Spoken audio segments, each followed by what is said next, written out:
Jared Polin, PhonosPhoto.com, and this is your Be curious, not judgmental. Photo News Fix.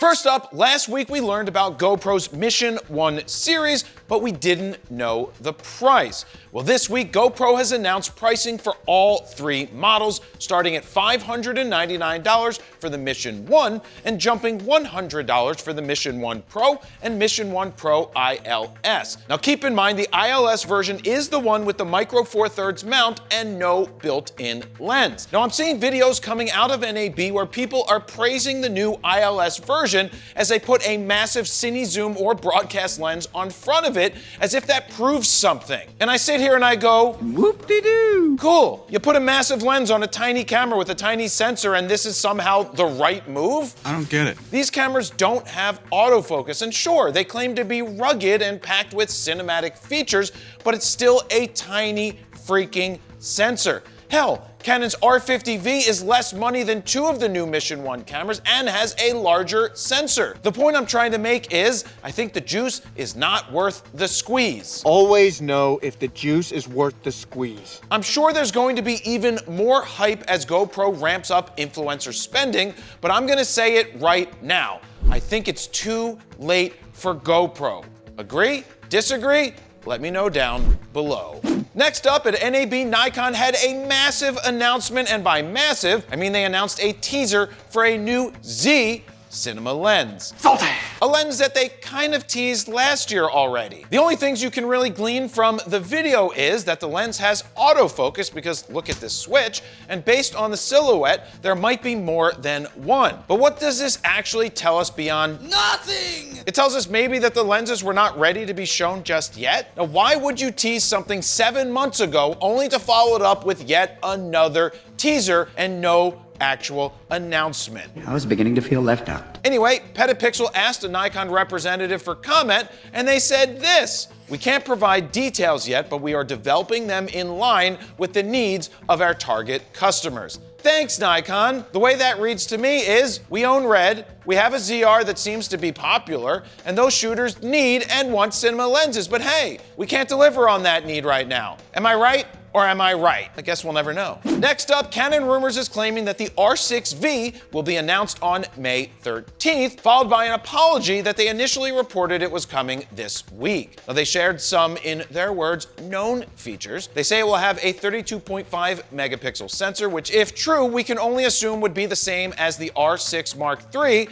and C50. They say it offers 7K open-gate 12-bit RAW video, no EVF, dual CF Express B slots, photo capability that are nearly identical to the R6 Mark III, vented body, priced less than the R6 Mark III, and have in-body stabilization. Now that right there would be interesting. Now again, they claim the announcement date will be on May 13th with a ship date in late June. How much less than the $2,800 R6 Mark III might it be? I don't know. Let me know your guesses down below. This fix is brought to you by Storyblocks, which has been an invaluable asset for us for well over a decade at this point. Storyblocks gives us unlimited access to royalty-free photos, videos, music, sound effects, vectors, motion backgrounds, and so much more for one subscription cost, which means you never have to pay per clip.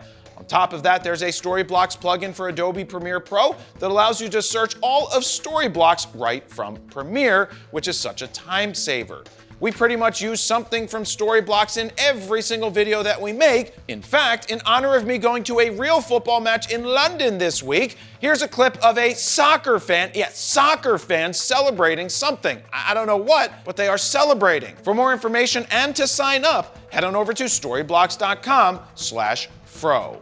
Next up, Sony Alpha Rumors, who for months has been claiming Sony will release a 100 to 400mm f4, has now changed their tune based on a previously reputable source, and now says the lens will be a 100 to 400 4.5, followed by no big deal in regards to the third of a stop difference and them getting it wrong for months.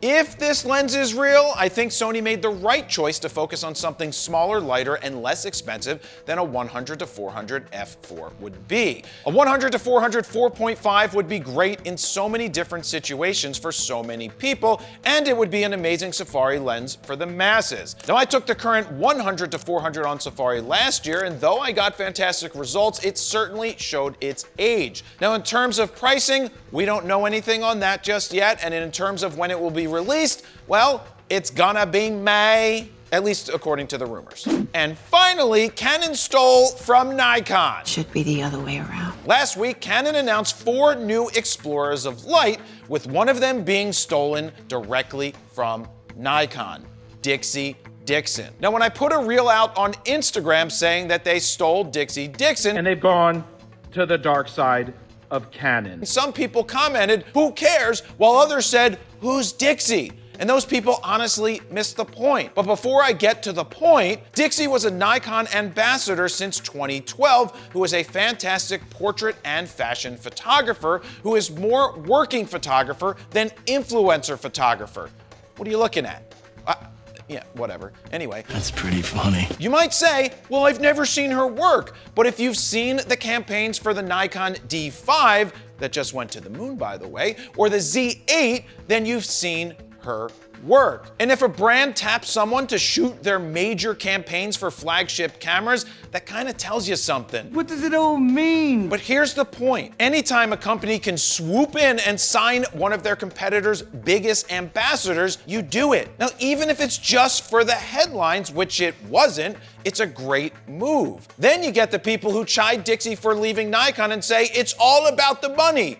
Okay, and? Now, I know it's not all about the money because I've spoken directly with Dixie. I've got her number. How do you like them apples? But in reality, no athlete has ever signed with a new team looking for a fresh start and a potential payday while they're at it. Grow up, you jealous, clueless clowns. This is a pretty big get for Canon, and I'm gonna try and get Dixie on the podcast sometime soon so she can share her reasons directly with you. And there you have it. That's your photo news fix this time around. Thank you very much for watching.